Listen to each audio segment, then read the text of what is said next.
Kafaliana lalandava no iarako amintsika amin'ity fandarana misandratra ity izay fandarana iresahantsika momba n'ireo kasinga efatra ny tany, ny rano, ny rivotra ary ny afo sy ny tontolo manodidina an'izay eo amin'ny fiainantsika andavanandro.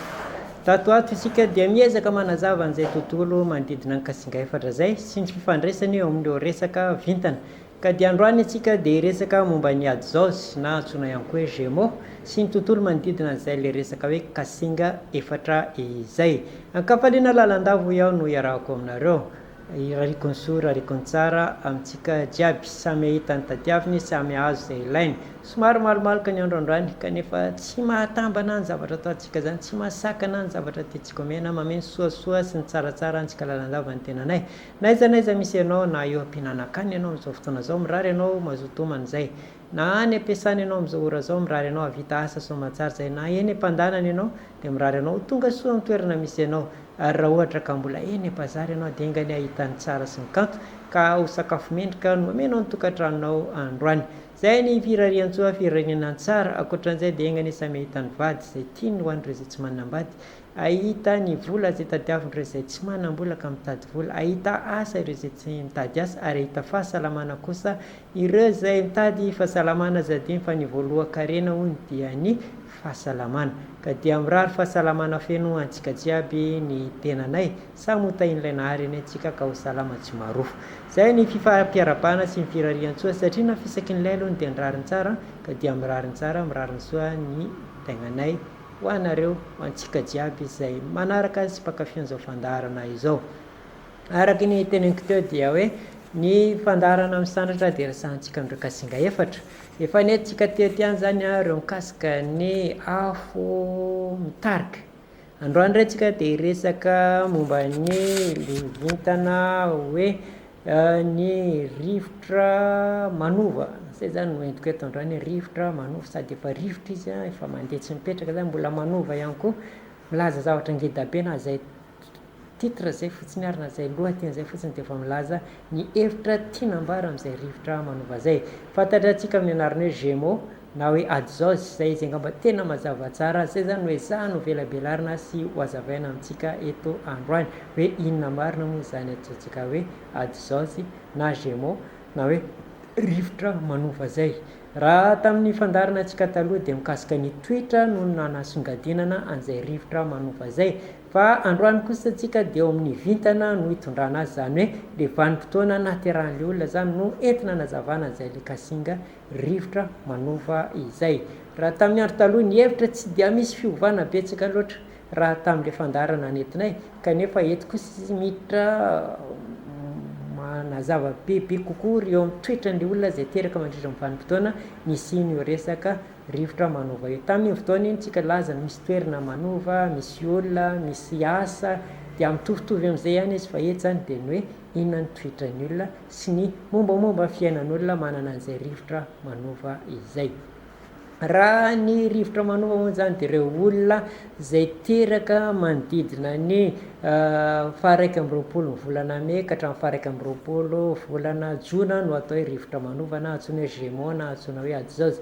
Ireo olona ireo zany dia manodidina ho iaho satria indraindray izy io any amin'le 20 dia efa tafiditra, indraindray le 22 vao tafiditra, dia mitovy amin'izay ihany koa hoe 22 juin na 21 juin na 20 juin. Io arakaraka ny taona naterahan'le olona, ny taona no mitondra an'izay zavatra izay zany, fa tsisy hoe tena fixe le izy hoe le 21 dia tsy maintsy 21, fa miovaova io zany arakaraka ny vanim-potoana idiran'ny masoandro any amin'ireo vintana ireo. Izay ny fanamariana voalohany mikasika an'izay hoe oviana ny vanim-potoana iterahan'ireo olona ireo.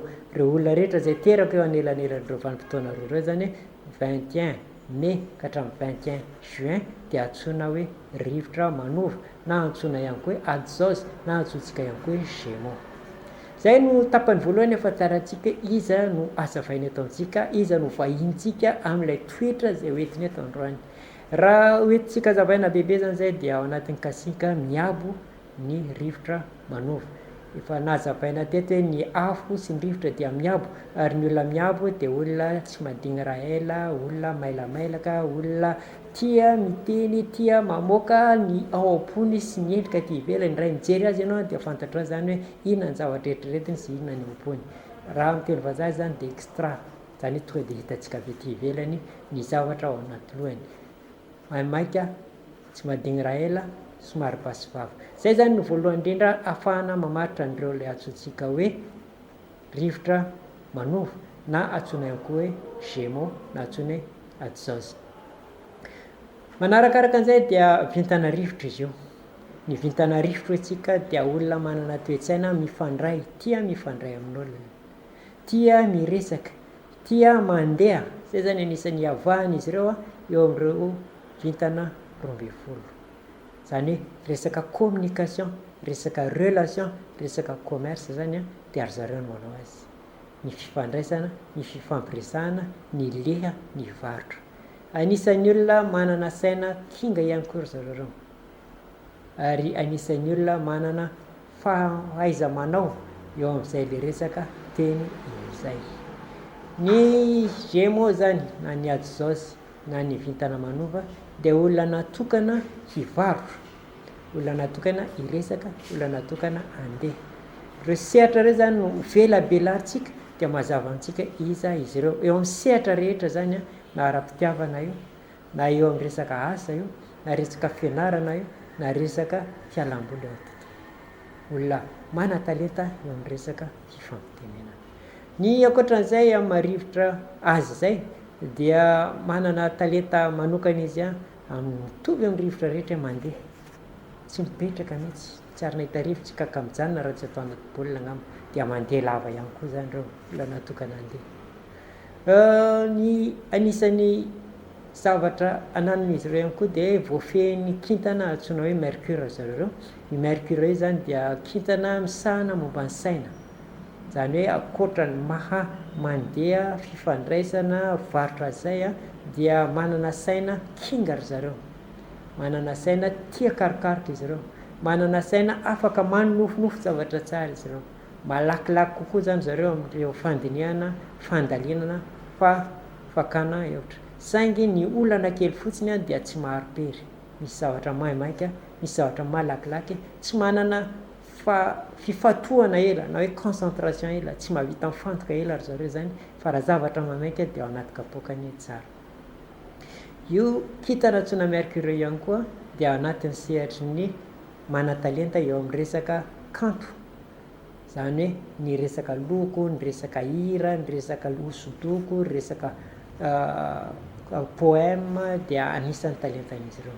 Zany hoe raha ohatra Gémeaux ianao zany na antsoina ihany koa Atzos zany dia anananao ray amin'ireo voalaza ireo, tsy mipetraka, mandeha lava, mahay mifandray, mahay manakanto, mahay mamalifaly, anisan'ny fiavahany.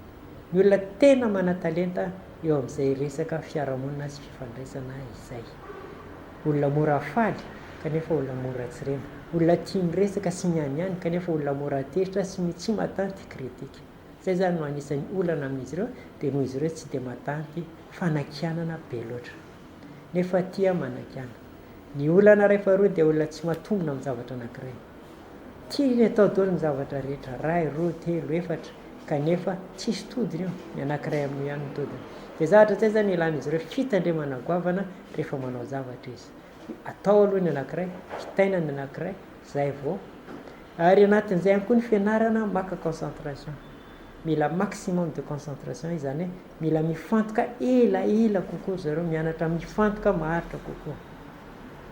Ny zavatra mila tandremana zany amin'ny fitezanan'izy ireo dia leny fatipatorana, tsy avela mivoaka, tsy avela manao an'izao, manimba azy zay zavatra zay, avelao izy alala, fa fehezy fotsiny faritra zay ahafahany manao, apetrao tsara ilay fifampifehezana ahafahana miara-miasa sy miara-miaina aminy dia milamina, fa hoe tsy dia manimba azy zay zavatra zay.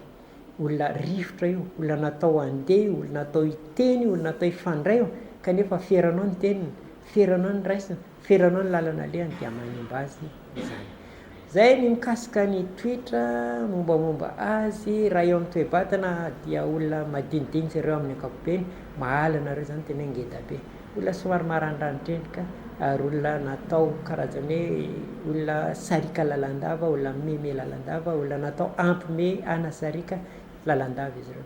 Amin'izay le mandeha zay dia mila vatana madinidinika mba ahafahany mandeha lavitra, mifanaraka tsara ny toetra sy ny toe-batana mba ahavitany manatotosa ny andraikitra napetraka ao aminy satria mba toisy teraka amin'izay ataontsika hoe rivotra manova zay dia olona natao andeha zay. Ny manarakaraka an'izay dia le hoe manova rivotra efa nazavaintsika, ny kintana mercure efa nazavaintsika manova ankehitriny.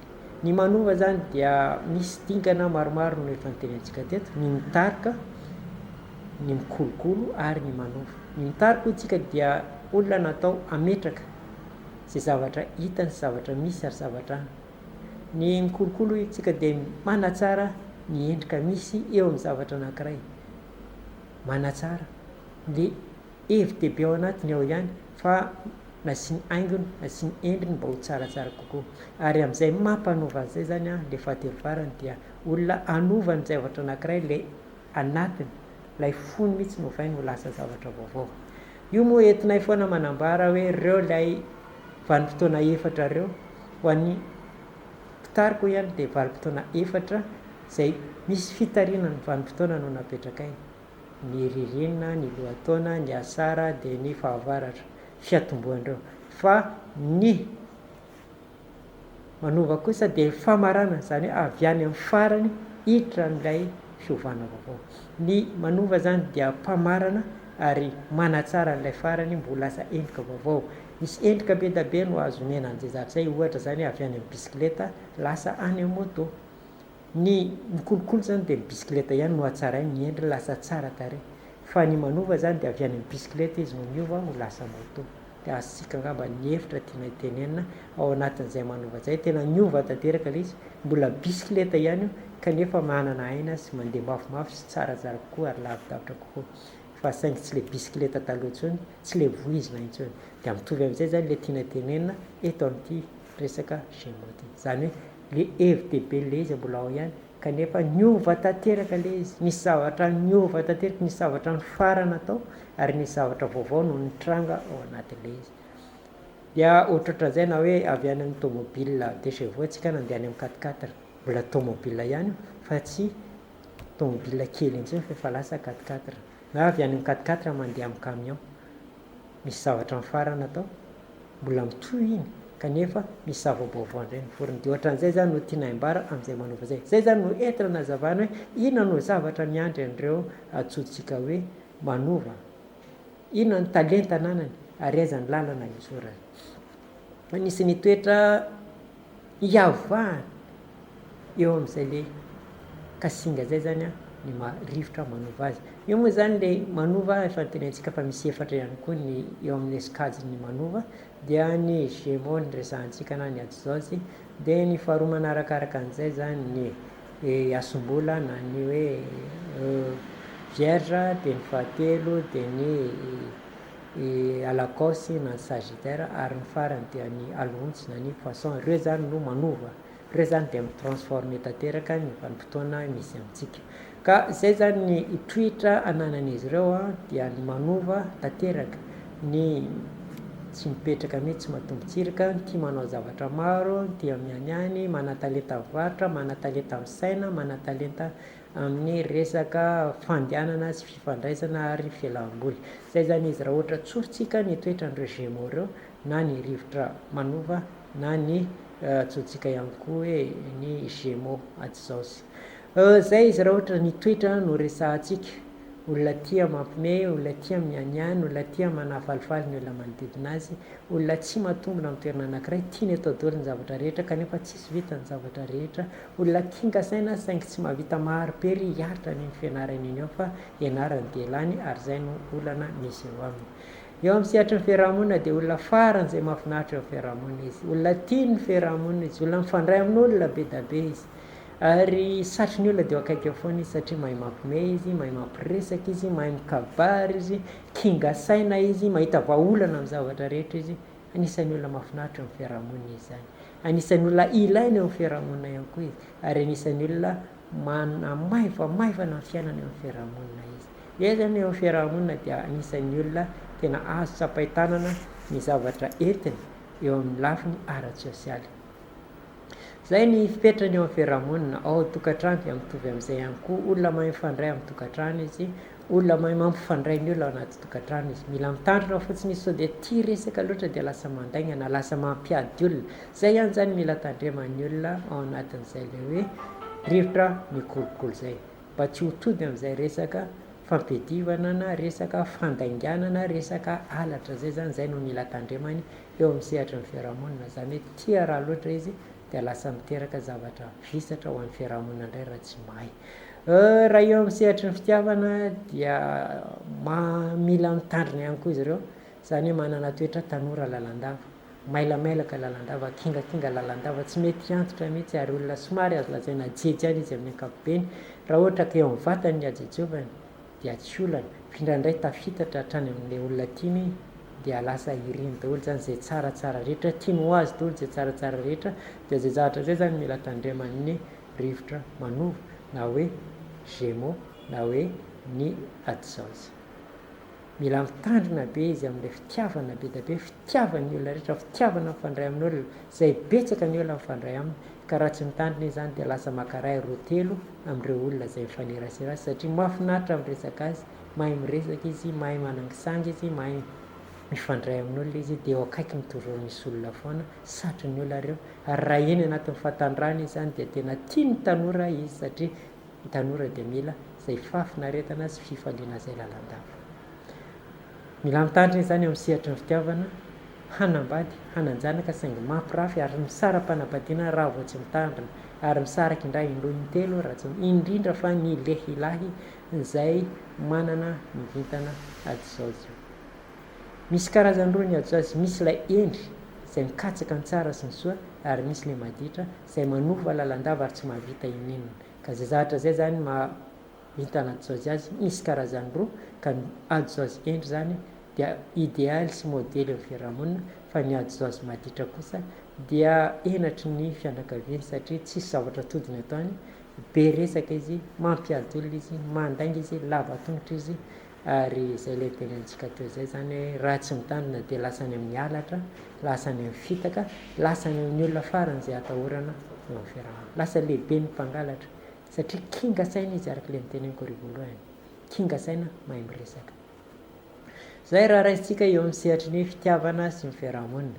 Raha eo amin'ny sehatry ny asa indray dia olona tena manana chance amin'ny resaka asa izy, ambinina amin'ny resaka asa, ary tokony tafita eo amin'ny resaka asa raha mahavoa fehitena. Averiko tsara raha mahavoa fehitena. Olona farany zay kinga saina izy saingy kamo mianatra, zay zavatra tiany ihany ny ataony, mora mandray ny saina kanefa mora mamotsitra ihany koa. Zany hoe raha mandray izy ka misy fifehezantena sy manana discipline de vie, manana rafitra mipetraka, dia tavela ao anaty lohany iny ary lasa lavitra izy. Mana-talenta ihany koa izy eo amin'izao tontolo manodidina azy, na eo amin'ny fanatanjahantena, eo amin'ny fialam-boly, be da be zany ny eo amin'ireo rivotra manova ireo na ireo Gémeaux ireo no manana asa sy andraikitra eo amin'izay sehatry ny fifandraisana, fialam-boly, sport, be da be mihitsy, satria natao ho azy ireo zany. Olona afaka mifandray tsara izy ireo, olona afaka mametraka fialam-boly ho an'olona rehetra izy ireo. Maro amin'izy ireo ny mahay mihira, mahay ny poème, mahay hosondoko, maro mahay ireo talenta madinidinika mipetraka. Ka io zany mila hain'ny ray aman-dreny tsara no mitaizany zanany any amin'ny fianarana, mba hifanaraka amin'ilay talentan'ilay zaza ny zavatra ataony, ary mba hifanaraka ny fiepetra, fitsipim-piainana sy ny talentanana. Raha mifanaraka zany fitsipim-piainana ny talenta dia mivoaka ho azy ny asan'ireo zaza ireo na ireo olona zay manana ajozazy ireo. Anisan'ny mahafinaritra ary anisan'ny mana-talenta, anisan'ireo vintana zay farany zay mana-talenta ny ajozazy, saingy mila an'izay fifamoivoizana zay, mila an'izay famaritana fiainana zay, mila manana an'izay rafitra matipaika zay, dia miambiny mandeha ho azy. Maro amin'izy ireo zany any amin'ny sehatry ny asany ao anatin'ny fampianarana, ao anatin'ny fialam-boly, média ozintsika, ao anatin'ny resaka fitsarana, ao anatin'ny resaka kanto, betsaka be amin'izy ireo zany tena hoe manana mahay azy. Raha ohatra ka any amin'ny resaka fitsaboana zany izy ireo dia ao amin'ny resaka tenda, fisefona sy ny sisa no misy azy. Ka zay zavatra zay zany mila fantatra tsara inona talenta misy eo amin'ireo sehatra zay voalaza tary ambony: communication, relation, transport, commerce. eo amin'ny sehatra mivarotra zany dia tena talentan'izy ireo raha ohatra ka nianatra izy ireo ka nanao mikasika économie, agronomie, zay jiaby zay dia tena lasa lavitra. Ny informatique, ny média, ny journalisme, reny rehetra reny dia ao anatiny daholo. Ny resaka lettre, ny français, anglais, allemand, tena hoe talenta ao anatin'izy ireo. Ny resaka transport, hitantsika amin'izay fa tena misokatra be ary mivelatra be ny atao hoe Gémeaux, na ny atao hoe adizazy, na atao hoe vintana manova eo amin'ny fiainana. Sokatra tena faran'izay sokatra ary mila izy tonga saina na hoe conscient amin'izay talentanana an'izay. Mila izy manana fepetra, manana discipline zany, manana rafitra, manana structure, itezainy ny vatany. Tokony fo maraina izy dia mifo maraina, tokony mianatra lesona izy dia mianatra lesona, tokony manao préparation izy dia manao préparation, tsy tokony hanao reraka loatra izy, tsy lava tongotra loatra izy. Dia zay zavatra zay zany no mamaritra ny hoaviny. Fa misehatra miveratra, tena miveratra zany ny tontolo iainan'ny Gémeaux. Voalazantsika zay ny resaka asa, ny resaka fianarana, ny resaka fitiavana, ny resaka fiarahamonina, ny resaka toetra, fa tokony jerentsika ihany koa zany eo amin'ny sehatry ny azo lazaina hoe eo amin'ny sehatry ny fahasalamana. Azo lazaina olona marefo izy ireo, olona mitandrina amin'ny fahasalamana zay hoanina, zany hoe mila mitandrina izy ireo amin'ny sakafo hoanina. Tsy dia tia sakafo loatra izy ireo, mifitofito sakafo hoanina izy eo, miriry anina ozy ilay mahay miresaka anazy. Dika zay zany somary azo lazaina marefo izy ireo. Faharoa ny resaka tratra dia manahirana azy, mitaova mpisefoana rehetra zany dia mila mitandrina izy. Ny resaka respiration, ny resaka sinusite, ny resaka reny rehetra reny zany dia mila mitandrina. Dia ny fahatelo ny resaka loha, mora tezitra hotsika, mora sorena, mora marary an-doha, dia mila mitandrina ihany koa izy amin'ny loha. Zay zany raha ohatra raisitsika eo amin'ny ankapobeny ny toetra sy ny tontolo manodidina azy. Ny andro tsara ho azy dia ny andro larobea, ao tsara aminazy zany larobe. Ny vanim-potoana dia loko tsoridrika ny mety aminy, eo amin'ny vy dia matetika ny vy mora miova, ny aluminium sy ny mercure reny zany no mety aminy. Raha ohatra ka iresaka signe zodiaque ndretsika dia ireo le signe mitovy signe aminazy zany, zany hoe ireo vitandrivotra aloha ny mety amin'ny voalohany, ny adalo na hoe ny verseau, faharoa manarakaraka an'izay dia ny balance na ny ady mizana. Dia mila mitandrina izy ireo amin'ny vintana tany, ny capricorne, ny taureau, ny vierge, zay zany mila tandremany. Dia ny vintana mifanoto aminy dia ny vintana sagittaire, tsy mety miaraka zany sagittaire sy ny Gémeaux, mila mitandrina izy amin'izay vintana zay. Dia zay angamba ny azo ambara. Raha mila bebe kokoa nareo dia afaka manatona ny fifandraisana amin'ireo vintana rehetra ireo dia azo menantsika zay zavatra zay. Zay zany raha ohatra fitentsika amin'ny ankapobeny ny atao hoe Gémeaux. Fa araky ny fanampanantenana antsika moa zany dia hoe misy vina ihany amenantsika androany, dia ho an'ireo vintana hafa zany dia misongadina be tokoa ny bélier zany. Zany hoe azo lazaina fa tsara ny bélier, fa mila mitandrina fotsiny izy eo amin'ny énergie, ny hery sy ny tanjaka zay misy eo aminy manomboka ny 15 août. Dia manarakaraka an'izay ny lion, tsisy zavatra kianina fa tena milamina tanteraka, izy ny anisan'ny tsara vintana indrindra amin'ity volana ity. Dia ny fahatelo zany ny sagittaire, ny sagittaire zany dia azo lazaina fa milamindamina ny sagittaire manomboka eo amin'ny le 10 le 15 ny volana août, mandrapatapitra mavolo, indrindra premier deuxième décan zany ho an'ny sagittaire dia milamina.